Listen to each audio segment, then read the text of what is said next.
यह उस समय की बात है जब भगवान श्री राम की वानर सेना माता सीता को खोजते हुए समुद्र तट पर पहुंच चुकी थी। सामने विशाल समुद्र था और उसे पार करना किसी सामान्य वानर के बस की बात नहीं थी। सभी उदास थे। तब जामवंत जी ने हनुमान जी को उनकी सोई हुई शक्तियों की याद दिलाई।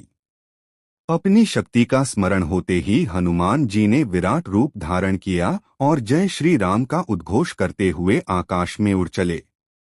हनुमान जी की उड़ान इतनी तेज थी कि हवा भी उनका रास्ता नहीं रोक पा रही थी। रास्ते में देवताओं ने उनकी परीक्षा लेने के लिए सर्पों की माता सुरसा को भेजा। सुरसा ने अपना मुंह विशाल कर लिया और हनुमान जी को खाने की कोशिश की। हनुमान जी ने बुद्धि का प्रयोग किया। उन्होंने अपना शरीर सुरसा के मुंह से भी बड़ा किया और अचानक अत्यंत छोटा रूप धरकर उसके मुंह में जाकर तुरंत बाहर निकल आए।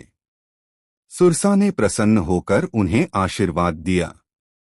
आगे चलकर छाया पकड़ने वाली राक्षसी सिंहिका ने उन्हें रोकने का प्रयास किया, लेकिन महाबली हनुमान ने उसका वध कर दिया और समुद्र पार कर लंका के तट पर पहुंच गए। लंका सोने की बनी थी और अत्यंत सुंदर थी, लेकिन वहां राक्षसों का पहरा था। हनुमान जी ने मच्छर के समान छोटा रूप धारण किया। लंका के द्वार पर लंकिनी नामक राक्षसी ने उन्हें रोका। हनुमान जी ने उसे एक हल्का घूंसा मारा, जिससे वह गिर पड़ी और उसने हार मानकर उन्हें अंदर जाने दिया। पूरी रात हनुमान जी लंका के हर महल और कमरे में माता सीता को खोजते रहे। उन्होंने रावण का शयन कक्ष भी देखा, लेकिन माता सीता कहीं नहीं मिली। हनुमान जी के मन में घोर निराशा छाने लगी। उन्हें लगा कि क्या उनका आना व्यर्थ हो गया।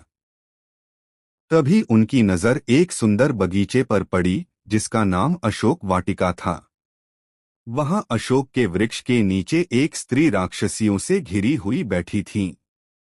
उनका मुख मलिन था, वस्त्र पुराने थे और आंखों से निरंतर आंसू बह रहे थे। हनुमान जी समझ गए कि यही जगत जननी माता सीता हैं। हनुमान जी चुपचाप एक पेड़ की डाल पर छिप गए। कुछ देर बाद वहां रावण आया और माता सीता को डराने धमकाने लगा, लेकिन माता ने एक तिनके की आड़ लेकर रावण से बात की और उसे दुत्कार दिया। रावण के जाने के बाद जब माता सीता अत्यंत दुखी होकर अपने प्राण त्यागने की सोचने लगीं, तब हनुमान जी ने पेड़ के ऊपर से भगवान राम की अंगूठी मुद्रिका नीचे गिराई। अंगूठी देख माता सीता चौंक गईं और प्रसन्न हुईं। तब हनुमान जी ने राम कथा गाते हुए अपना परिचय दिया और पेड़ से नीचे उतरे। पहले तो माता को लगा कि यह रावण की कोई माया है, लेकिन जब हनुमान जी ने विरह में व्याकुल श्री राम का हाल सुनाया और अपने प्रेम व भक्ति का प्रमाण दिया, तो माता की आंखों में विश्वास के आंसू आ गए। हनुमान जी ने कहा, हे माता, मैं श्री राम का दूत हूँ।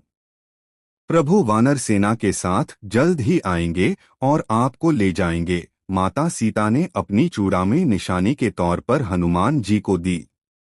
हनुमान जी ने माता से आज्ञा ली और कहा कि उन्हें बहुत भूख लगी है।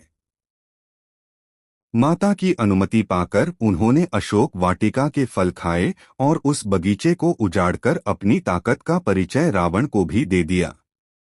इस प्रकार तमाम बाधाओं को पार करते हुए हनुमान जी ने न केवल माता सीता को खोज निकाला, बल्कि उनके मन में आशा की किरण भी जगा दी कि उनके प्रभु राम उन्हें लेने अवश्य आएंगे।